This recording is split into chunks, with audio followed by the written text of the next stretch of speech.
He's been killed by a policeman here in the UK. His lady called the police for their help because she said that he was acting erratically, and in that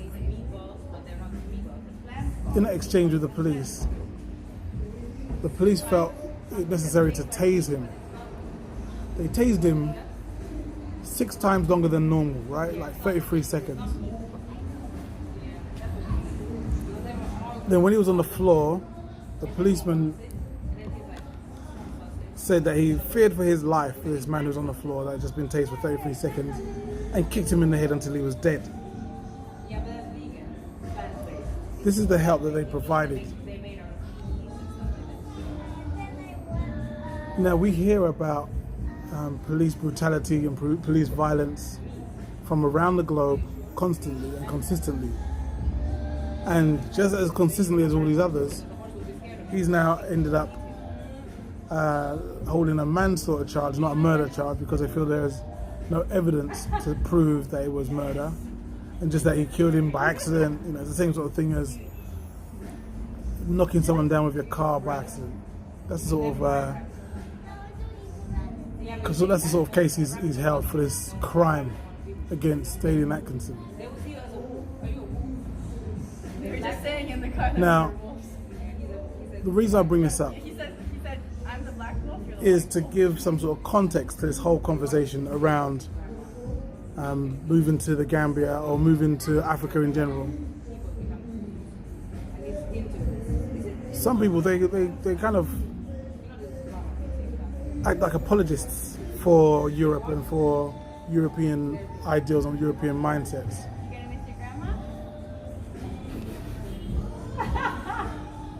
But in actual fact, there's no kind of whitewashing this. Those of us who've left, we've left because we've seen this pattern continue. And even though when I left, the idea of police brutality and police killings and so on and so forth was pretty much an American thing, I knew that the people that they were killing looked like me. I knew that the people that were doing the killing did not look like me.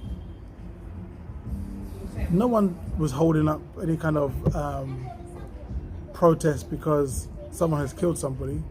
No one held up a protest because a white person's killed a black person.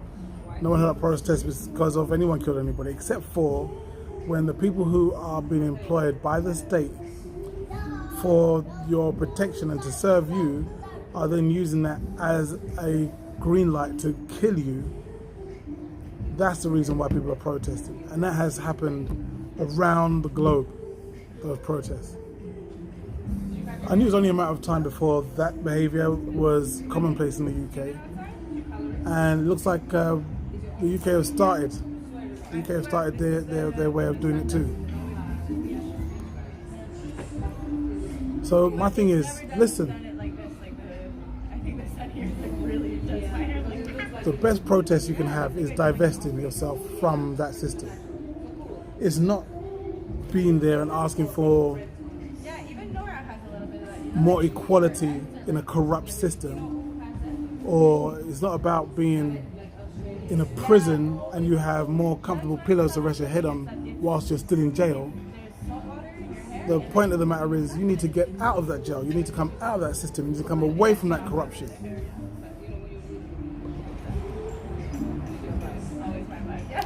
People who've been coming over here, especially those from the United States, have been talking to me about the troubles they've been having when trying to come out of the country.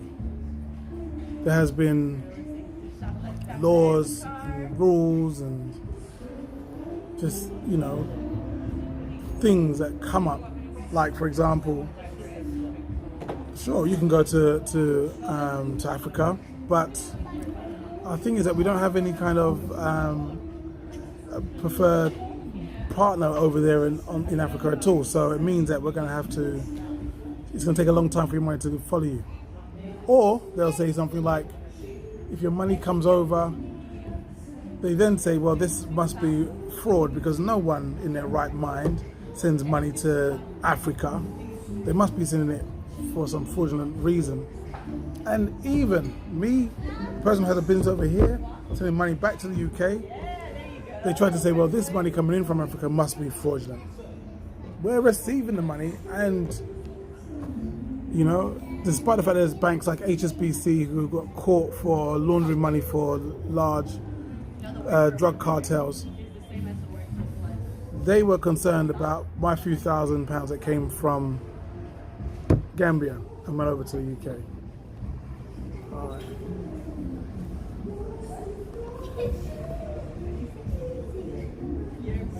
We need to recognize our dangers, especially you sisters. I'm appealing to you sisters specifically because, brothers, you know, we kind of like deal with what is logical and what's in front of us. We can say, okay, well, maybe the crime is over there, maybe the problem's over there, so we don't have to worry about it too much. Or maybe the issue is driving, so maybe if we don't drive, then we wouldn't have the problem. You know, we look at like the ingredients of what's in front of you and say, okay, here's where the problem lies. You sisters have that other third eye that allows you to be able to see what's happening in the future, what's happening in, you know, around the corner, things that we do not see. We see clear and present danger, you see perceived threats and perceived danger. And you're able to inform us of such before it happens. We need you specifically because you know that this isn't right. You know that this isn't correct. Living in that environment, living in that surrounding, living in that system, and just accepting it as normal, you know, trying to make your prison cell as comfy as possible. You know that's not right. Take your skills, take your knowledge, take your investments and bring them over here. Because this place, look at this place here. Hold on. This is the high road, this is the main road. This is rainy season, people. It's gorgeous here. It's green, luscious, blue skies, and it's gorgeous. And this is what we need over here. The only thing that's missing in this picture is you. You understand? You could be right there. You could be right there, standing right there, guy waving hi. Yeah, that could be you. You know, you could be in that car driving past.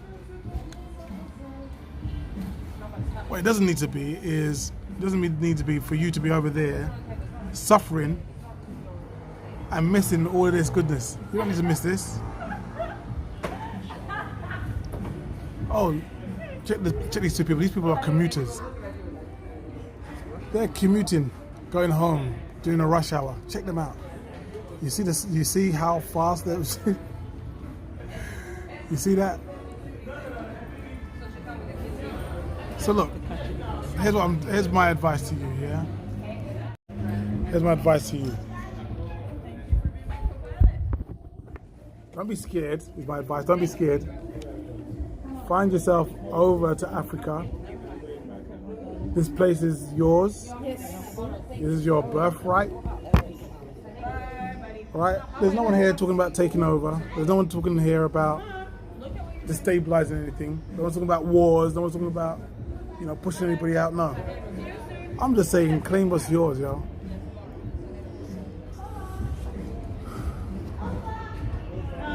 The alternative, as you see from Brother Dalian Atkinson. See you later, Noah. Bye. Yeah, take care, yeah?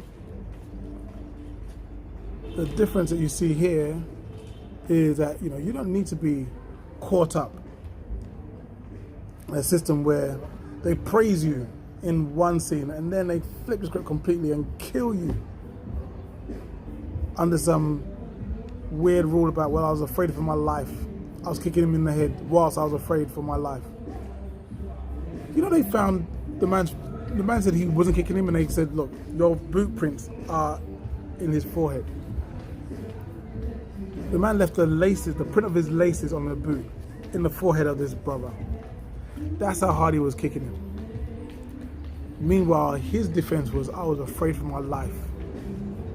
So we can see the devilish nature of the people that you're hanging around with. Don't do that to yourself. Don't put your children in that kind of danger.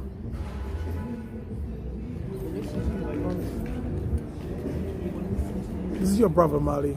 I'm going to sign off here. You take care of yourself, take care of those you love. Peace.